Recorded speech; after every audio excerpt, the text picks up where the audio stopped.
Hello everyone, my name is Samitesh and welcome to all in Easy UPSC.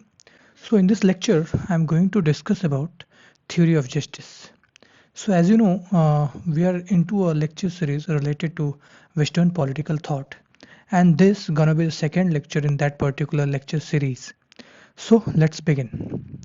So before getting into this particular lecture, let me give you a brief introduction, or you can say brief revision of the things which we discussed in last video. So in last video we discussed about the introduction of Plato. Who was Plato actually? What he did? What was his political theory? And then we discussed what kind of or what are the different theories which he gave for making Athens an ideal state.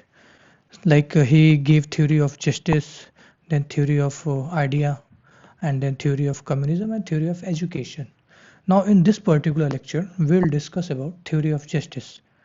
So let's begin. Now, in the opening pages of his book, The Republic, like Plato wrote almost three books, but we have to discuss only two. Like one is The Republic, and second one is the Law.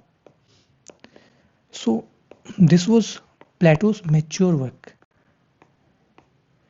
and this The Republic he wrote this book in very early age, or you can say in his philosophical career.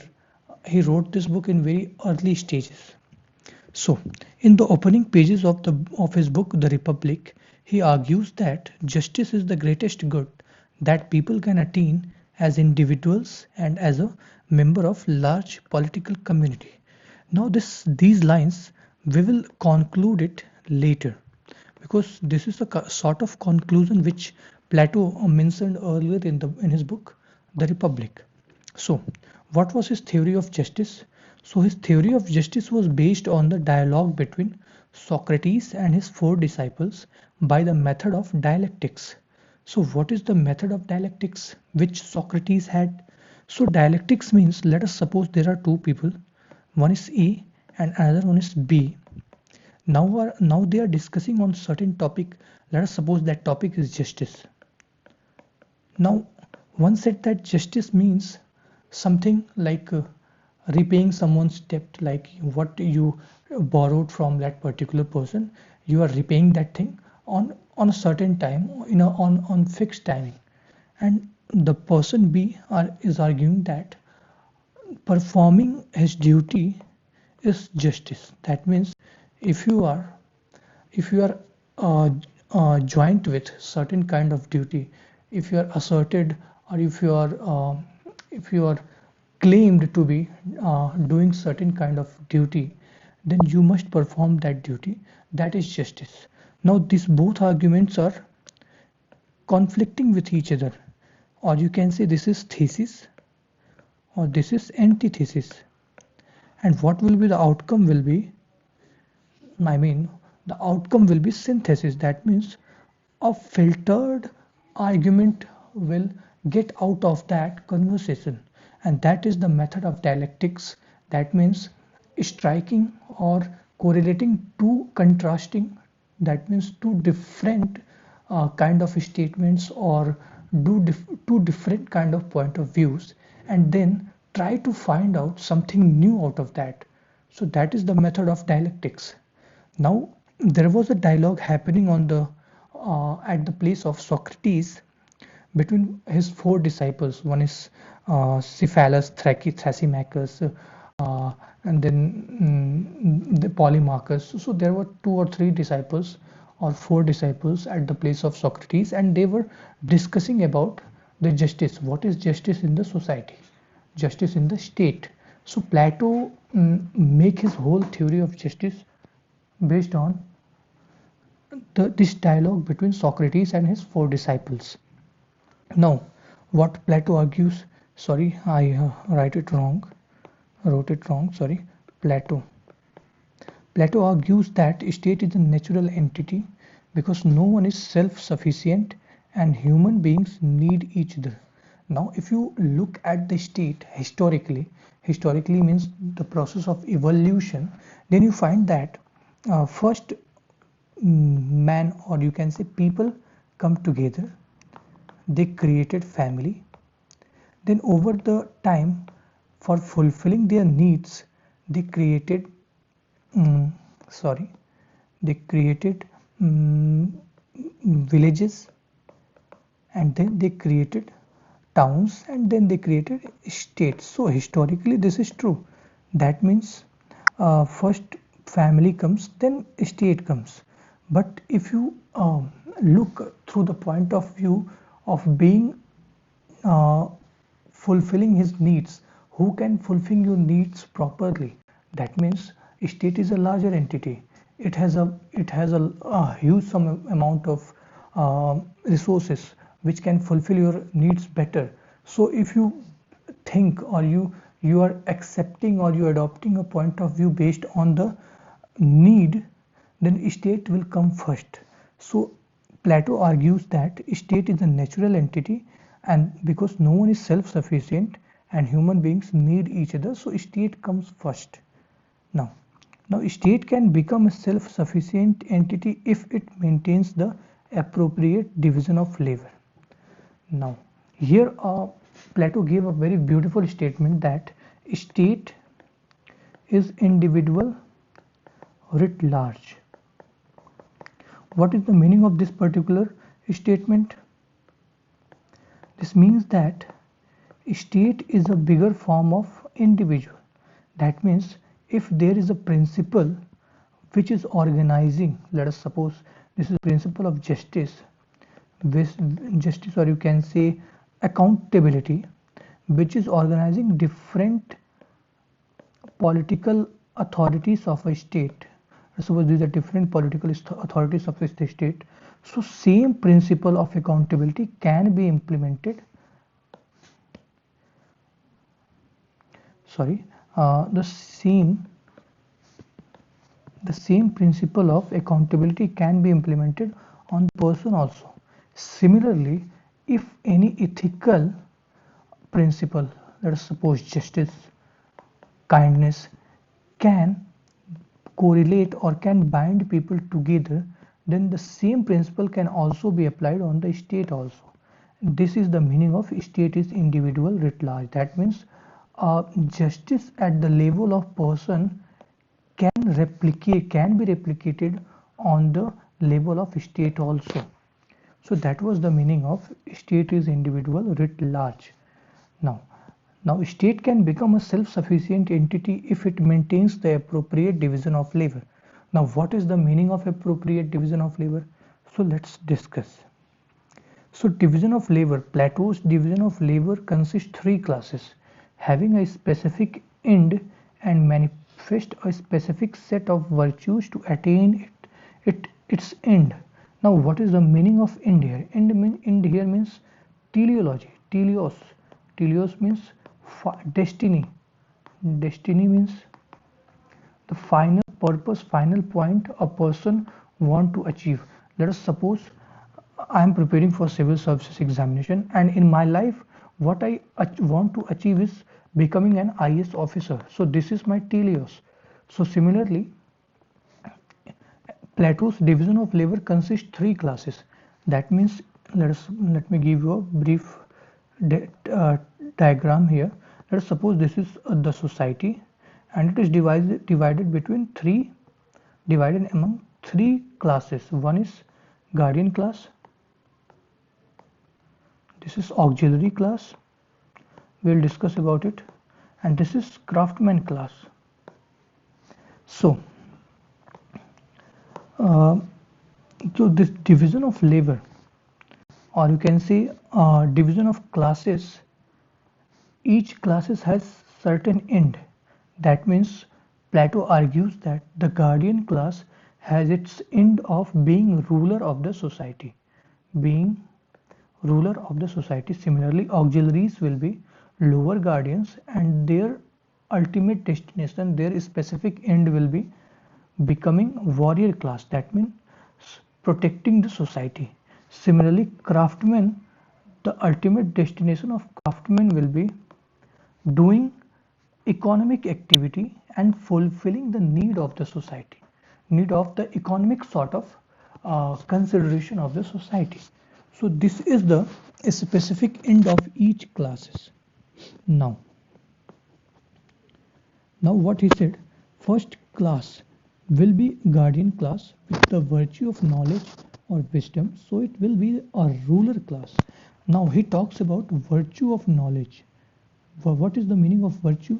So virtue means skill of doing something, or you can say ability to do something perfectly. Let's suppose you have a virtue of justice. That means of being a judge. You have a virtue of justice, so you'll provide justice between two parties.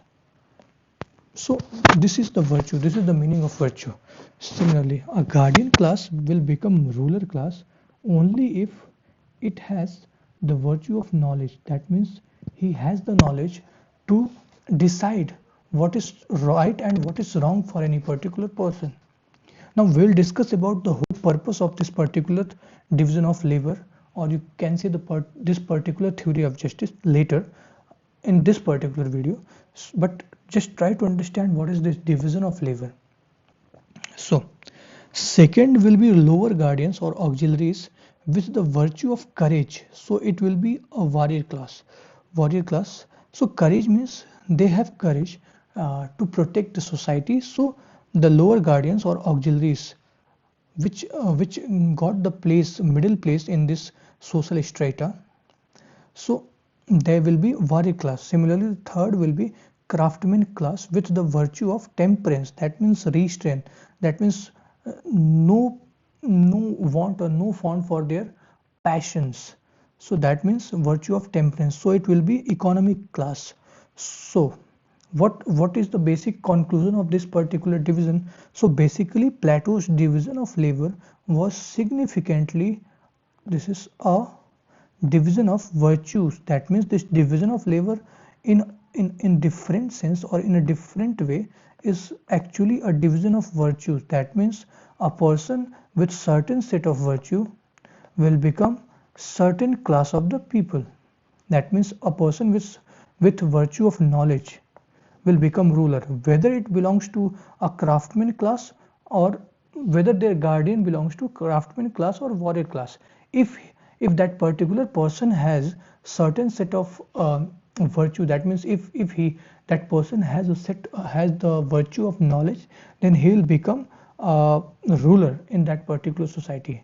Now you could be familiar with this social stratification, our Varna system. Our ancient Varna system is almost proxy to this. Like these both Varna system and this division of labor are quite same. Both talks about functional specialization, like social stratification based on function. So this was the Plato's division of labor, or you can say division of virtues. Now what it concludes? What is the actual meaning behind? What is the actual reason behind this division of labor? So what is the conclusion? So conclusion is, so according to Plato, a just state is a state ruled by philosopher. Now only Athens or only a philosopher can make Athens a just state. Just state means Athens an ideal state based on principles of justice. We discussed about it in last video.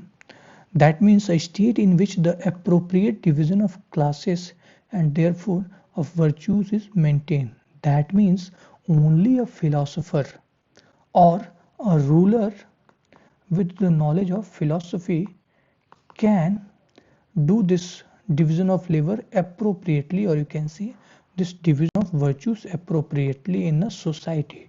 And this is the justice according to Plato. That means according to Plato, justice means appropriate division of classes in the society, and a philosopher, only a philosopher or a ruler with knowledge of philosophy can do this division of classes perfectly.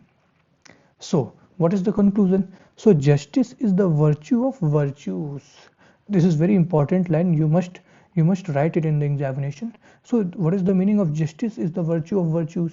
Now virtues are wisdom, courage and temperance. Wisdom means knowledge. Now justice is also a virtue, because this justice is making that appropriate division of virtues, because that means this justice is a skill.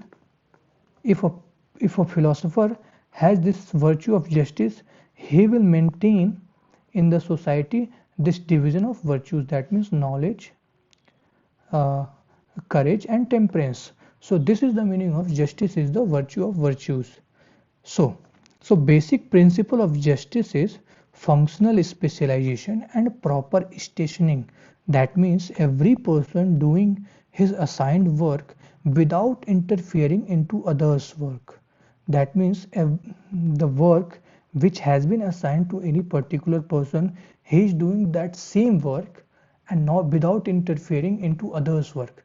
And if this is happening in a particular society, then the virtues could be maintained according to their uh, class division, and then this will become a just state. So Plato concluded that in most general sense political justice is simply the virtues of harmony within the state and the absence of conflict, and everyone performing his or her task will for the benefit of the whole community. So here comes the purpose of the Plato, what he wants actually. So Plato wants that everyone doing their own work, that means at the individual level they are doing their own work for what? For making whole Athens society a ideal state or a perfect state, or you can say the betterment of whole Athenian state. So that was the basic purpose of theory of justice. That means how a philosopher can implement justice in a society and thereby make Athens an ideal state. Now, this exact thing was not happening in Athens, which mentioned by Plato in his book, that in Athens this proper ordering of classes and virtues has been broken down. That's why Athens is facing a class war where poor and rich is struggling with each other for their own class interest. And that's why Athens was defeated by Sparta. Now, this was the whole gist, or this was the whole meaning of theory of justice of Plato. So we are going to end this lesson or in this session on this note. Now in next video we will discuss about how philosopher can understand the real meaning of justice, and for that he gave the theory of form or theory of idea so that a philosopher can get the real meaning of justice. So we will discuss this topic in next lesson. So thank you so much for listening me, and guys please make sure to share and like and subscribe this channel because I'm working hard to provide you a quality content. So please support me and motivate me for further videos. Thank you so much. Have a good day.